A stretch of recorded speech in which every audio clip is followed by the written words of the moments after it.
خدایا کفر نمیگویم، پریشانم، چه میخواهی تو از جانم؟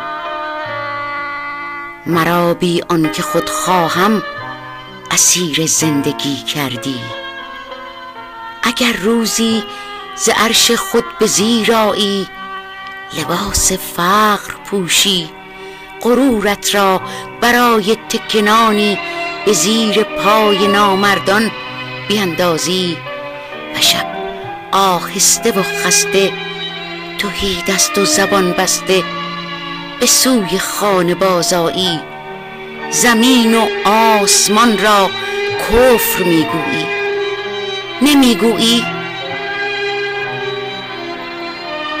خداوندا اگر روزی بشر گردی، ز حال بندگانت با خبر گردی، پشیمان میشوی از قصه خلقت، از این بودن، از این بدعت.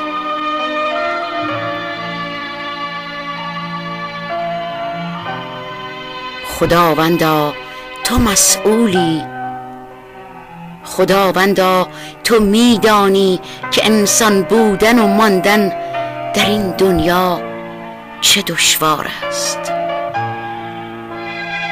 چه رنجی میکشد آن کس که انسان است و از احساس سرشار است.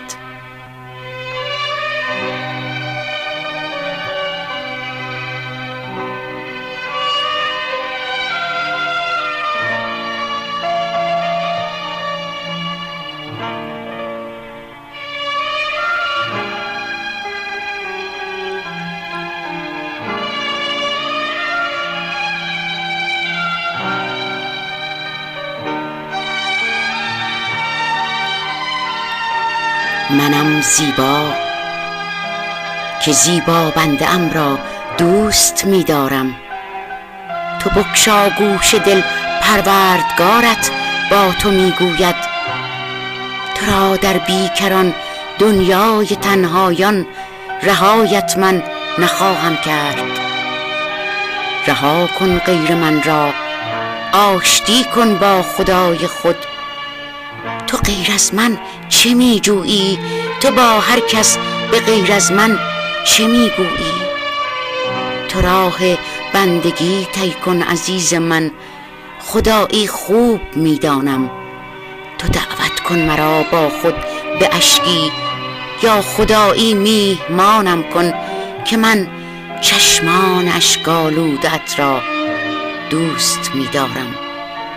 طلب کن خالق خود را، بجو ما را، تو خواهی یافت که عاشق میشوی بر ما و عاشق میشوم بر تو، که وصل عاشق و معشوق هم آهسته میگویم خدایی عالمی دارد. تویی زیباتر از خورشید زیبایم، تویی والاترین مهمان دنیایم، که دنیا بی تو چیزی چون تو را کم داشت. وقتی تو را من آفریدم، بر خودم احسنت می گفتم.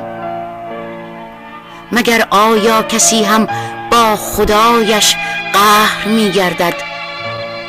هزاران توبه ات را گرچه بشکستی، ببینم من تو را از درگهم راندم. که می ترساندت از من؟ رها کن آن خدای دور، آن نامهربان معبود، آن مخلوق خود را.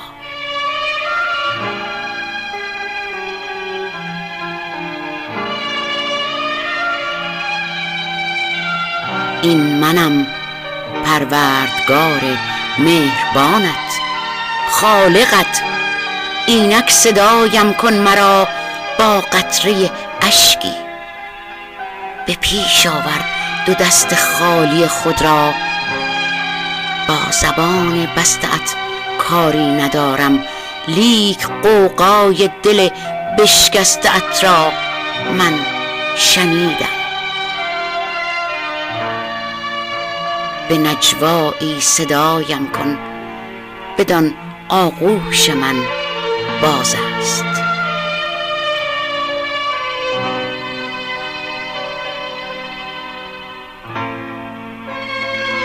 قسم بر عاشقان پاک با ایمان، قسم بر اسب‌های خسته در میدان، تو را در بهترین اوقات آوردم.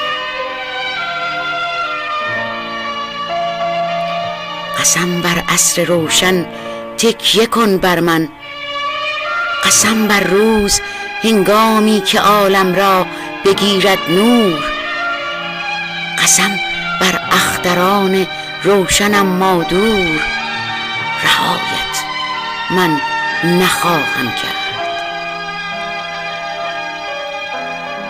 برای درک آغوشم شروع کن یک قدم با تو، تمام گام‌های مانده‌اش با من. تو بگشا گوش دل، پروردگارت با تو میگوید، تو را در بیکران دنیای تنهایان رهایت من نخواهم کرد.